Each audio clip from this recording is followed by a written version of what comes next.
वृक्ष जब अपने बीज में होता है तो धरती से पोषण, पानी और ऊर्जा लेकर के सूर्य के प्रकाश में वातावरण से कार्बन को खींच करके अपने शरीर का विकास करता है। और एक छोटा सा बीज धीरे धीरे इतना विशाल पेड़ बनता है। और इस आंधी में आप जैसे देख पा रहे हैं कि इसका एक बहुत विशाल शाखा, इसकी एक शाखा टूट के गिर चुकी थी, जिसको हम लोगों ने काट करके इसको एक अपने द्वारा बनाए गए छोटे से गड्ढे में इसको डाल दिया गया है। और जो कि यहाँ पर है, इस लकड़ी को जलाने से बेहतर है कि प्रकृति द्वारा एक बीज से इतने बड़े विशाल पेड़ को बनने में समय लगा है, उसकी भरपाई बेहतर ढंग से हो, उसका नुकसान ना हो। क्योंकि अगर इसको जला दिया जाए तो संभव है कि इस पेड़ ने नहीं बल्कि उस बीज ने जितना भी इस वातावरण से जितना भी कार्बन को कैप्चर करके अपने शरीर का विकास किया है, वो उसका नुकसान हो जाएगा। और इस गड्ढे को हो सकता है भविष्य में पाट दिया जाए या फिर इसको ऐसे ही छोड़ दिया जाए तो आने वाले कुछ सालों में या तो मिट्टी में बदल जाएगा या फिर खाद बन सकती है। और लेकिन लकड़ी बहुत मोटी मोटी है, इसलिए खाद की उम्मीद कम है। लेकिन फिर भी अगर यह इस मिट्टी में दब भी जाए, इसको गड्ढे को अगर पाट भी दिया जाए, मिट्टी से ढक दिया जाए, तो इस पेड़ के जो ब्रांचेस हैं उसके शाखाओं में जमा जो प्राकृतिक कार्बन है, जो 50 सालों से भी ऊपर समय लगा है इसको कंज्यूम होने में, इसको इकट्ठा होने में इन शाखाओं में, वो मिट्टी में दब करके कार्बन स्टोर करने का काम करता है। इसलिए इसको इन पेड़ की शाखाओं को जलाने से कहीं ज़्यादा अच्छा है कि इसको अगर कोई पेड़ गिरता है तो उसको काट करके किसी मिट्टी में दबा दिया जाए, किसी गड्ढे में दबा दिया जाए, बस वनस्पत की उसको जलाने में उपयोग किया जाए। लेकिन इंसानों की हमेशा से यह ज़रूरत रही है कि पेड़ों को काट करके वो अपने ईंधन की ज़रूरतों को पूरा करते हैं, जैसे कि चूल्हा में जलाना हो या फिर काम परोस में हो, अलाव तापना हो। तो इससे पेड़ों की लकड़ियों का खपत बढ़ती है। इसी वजह से जो टिम्बर की मांग है, इसकी वजह से वन समाप्त हो गए। तो एक अच्छा उपाय है, अगर हम इस पर निर्भरता अपनी कम कर सकें तो पेड़ अगर गिरता है, उसकी शाखाएं गिरती हैं, तो उसको जलाने से कई बेहतर है। एक अच्छा उपाय है कि उसको किसी गड्ढे में दबा दिया जाए। इससे प्राकृतिक जो कार्बन है उसको मिट्टी में दब जाने से, उसको स्टोर हो जाने से हमारे वातावरण को बहुत ही इसका फ़ायदा पहुँचेगा। कम से कम ये वातावरण में मुक्त होने से बचेगा और धरती में समा जाने से, उसको दाब देने से ये एटमॉस्फेयर में रिलीज ना होकर के ग्रीन हाउस इफेक्ट के प्रभाव को कम करने में हमारी मदद करेगा। और इसीलिए मैंने इसको किसी को देने के बजाय इसकी जो काट सकने योग्य इसकी जो शाखाएं थी उसको काट करके इस गड्ढे में भर दिया हूँ। और कोशिश करूँगा कि और भी काट के इसको उसमें भर दिया जाए। अभी थोड़ा बहुत बचा हुआ है और अच्छा है, एक अच्छा उपाय, एक अच्छा कंसेप्ट है। मानसून की यह पहली बरसात हमें इस बात का एहसास करा रही है कि इस वर्ष की बरसात भी पिछले वर्ष के मुकाबले पिछले वर्ष की तरह ही एक अच्छी खासी बरसात होगी। लोकल लोगों में पिछले साल ये बात बहुत कॉमन थी कि पिछले साल जो बरसात हुई है वो पिछले 10 सालों के मुकाबले सबसे ज़्यादा हुई है। यानी कि 10 सालों में वैसी बरसात किसी ने देखी नहीं थी। और सच में पिछले साल जो बरसात हुई वो बहुत ही कम समय में और बहुत ही भारी मात्रा में बरसात हुई। और इसका परिणाम यह हुआ कि हमारे गांव के जितने भी तालाब हैं वो 1-2 बार पूर्णतया भर चुके थे। तो वो उनकी स्थिति क्या थी वो मैं आपको अभी दिखाता हूँ। ग्राम सभा कहनौर स्थित डी बाबा और जय शहीद बाबा मजार के ठीक पीछे यह तालाब स्थित है। जैसा कि आप देख पा रहे हैं, इसमें से कुछ पानी सूख गया है और कुछ पानी अभी तक दिख रहा है। और जितनी मिट्टी दिख रही है वह यह दिखा रहा है कि कितना पानी भरा था और यह सूख चुका है। अब ये शहीद बाबा के पीछे का सीन है। ये शहीद बाबा का मज़ार है।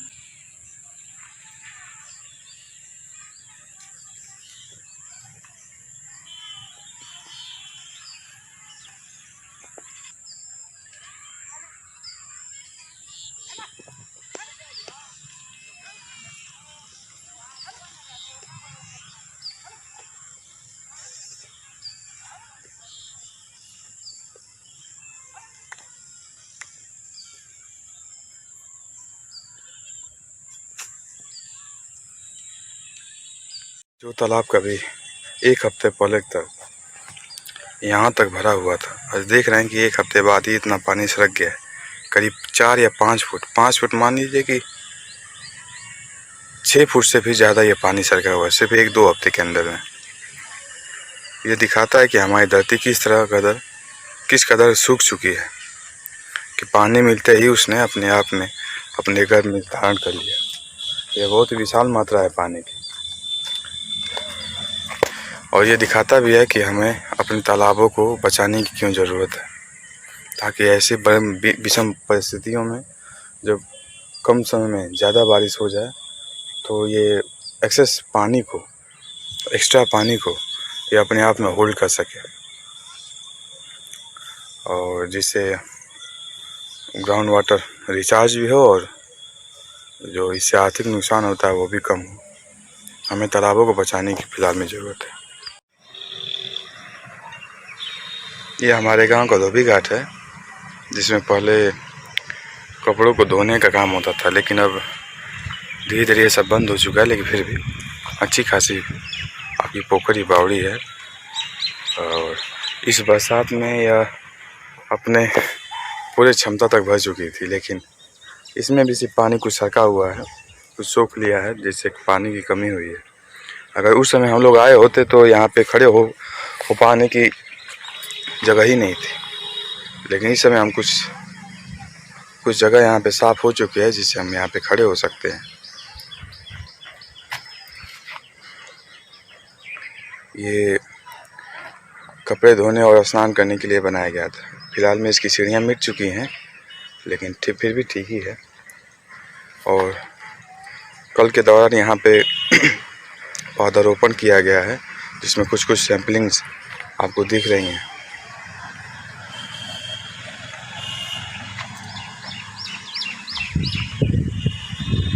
ये भी एक तरह से कहा जाए तो ये पोखरा भी अपने अतिक्रमण का शिकार हुआ है। कुछ लोग आसपास से लोग इसको पाट करके अपनी ज़मीन तो बढ़ा रहे हैं, लेकिन इसका ऐसे तो खतरे में है। इसको बचाने की ज़रूरत है, बचा लें तो बेहतर होगा।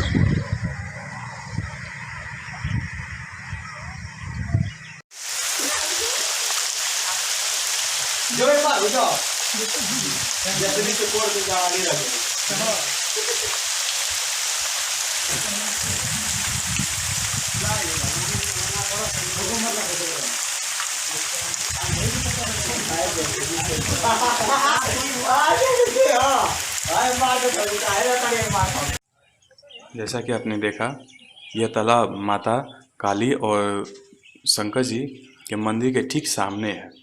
यह हमारे गांव और कोयरात के बीच में पड़ता है। ये इसकी बहुत विशाल क्षमता है, उसके बावजूद यह तालाब कम से कम 2 बार भरा है, और इस समय यह सूखा हुआ है। मतलब यह कि यह अपने सीज़न में ही, बरसात के सीज़न में ही यह भरता है, और उसमें उस सीज़न के ख़त्म होते होते सूख जाता है। और इस तालाब के ठीक बगल में ये देखिए माता काली का मंदिर है, सॉरी ये भगवान शंकर जी का मंदिर है, बगल में काली जी का मंदिर है। और इसके ठीक बगल में, यहाँ से रास्ता ना हो जाने के कारण आपको ना दिखा सके, लेकिन इसके ठीक बगल में एक और इससे भी बड़ा तालाब है, वो भी शायद ही भरा हो। उम्मीद तो है कि वो भी भरा होना चाहिए, लेकिन यहाँ पे रास्ता नहीं है। हमारे गांव के बंदेवी मार्ग पर स्थित एक विशाल शंकर जी के मंदिर के ठीक पीछे एक विशाल तालाब भी स्थित है, और यह तालाब अपनी क्षमता बरसात आने से पहले 2-3 गुना बढ़ा चुका था। इसका रीज़न यह है कि इस तालाब में से रोड बनाने के लिए सरकार द्वारा मिट्टी निकाली गई थी, जिस कारण इस तालाब ने अपनी क्षमता का अपनी क्षमता को 2-3 गुना बढ़ा चुका था। लेकिन इस बरसात में यह तालाब भी पूरा ओवरफ्लो हो रहा है। आप देख सकते हैं कि ऑलमोस्ट यह अपने आप इसकी कैपेसिटी ख़त्म होने वाली है। बारिश के पानी की एक विशाल मात्रा को इसने अपने आप में होल्ड किया हुआ है। और ये जो मंदिर आप देख रहे हैं, ये हमारे गांव के शंकर जी का मंदिर है। उसके पीछे ये पाकड़ है और इस पाकड़ के ठीक पीछे ये तालाब स्थित है। इन तालाबों द्वारा जितने बरसात के पानी को इकट्ठा कर सकते थे, इन तालाबों ने अपना काम किया।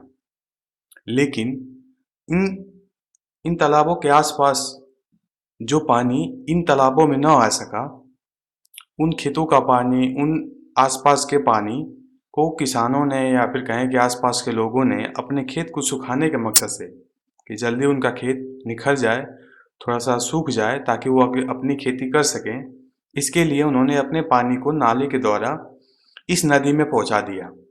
यह नदी पहले से ही बाढ़ग्रस्त थी और जो पानी हमारे गांव में जो गिरा, हमारे ही गांव में सोखना चाहिए था, या फिर जिन गांवों का भी पानी इसमें आया है उन गांव में ही उसको रोकना चाहिए था। लेकिन वो सभी पानी इस नदी में आया और इस नदी के बाढ़ में अपना योगदान दिया। और जैसा कि आप देख पा रहे हैं कि असल में यह नदी अपने रास्ते से भटकी हुई है और जो मेन धारा है वो आपको खेतों में दिखाई दे रही है, जबकि नदी असल में उसके बगल में है, ठीक बगल में है। और इस नदी ने अपने करीब 1 दशक के बाद इस नदी में ये बाढ़ की स्थिति बनी है। और ये आप जैसा कि देख सकते हैं कि ये पुल है और उसके सामने का जो ये पूरा मैदान है, इसमें आप इस बाढ़ के पहले आएँ तो आप एक नाले के सिवा कुछ नहीं देख सकते थे। लेकिन आज यह इस नदी की पहचान तक नहीं हो पा रही है कि इसकी मुख्य धारा कहाँ पे है। ये पूरे खेतों को, पूरे फील्ड को, पूरे मैदान को घेरे हुए है।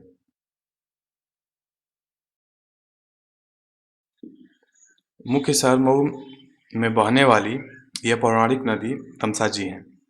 उस वर्ष इनमें भी बहुत ही भयंकर रूप से बाढ़ आई हुई थी। लेकिन इनको यहाँ पे दिखाने का रीज़न सिर्फ इतना है कि हम यह बता सकें कि इन नदियों को आपके गांव के पानी की ज़रूरत नहीं है। मानसून में या कहें कि बरसात में इन नदियों में पर्याप्त रूप से पानी आ जाता है।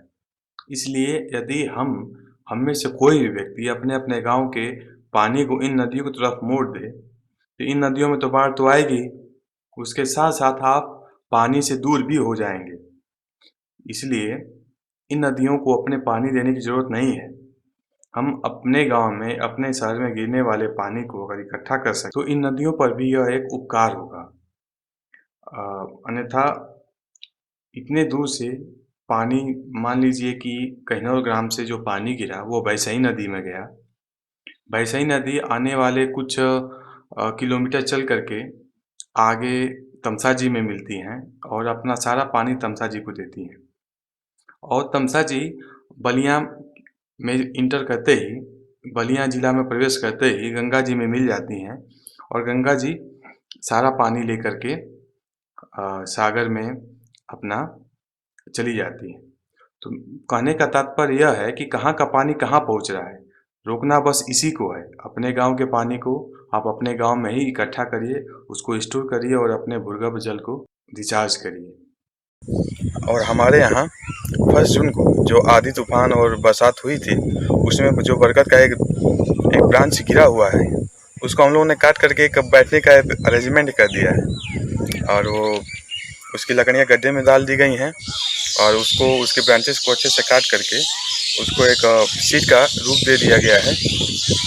इससे ये होगा कि उस पर बैठने में और उसको एक सीट के तौर पे उपयोग करने की उसकी उपयोगिता बनाई गई है। वो उसकी लकड़ी को, उसको प्रिजर्व करने का एक अच्छा साधन भी हो सकता है इस माध्यम से।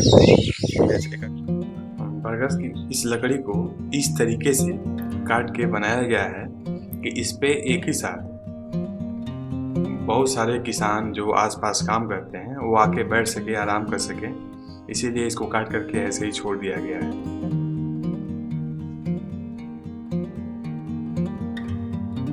यह सिंहासन है, किसानों का सिंहासन, सबसे बड़ा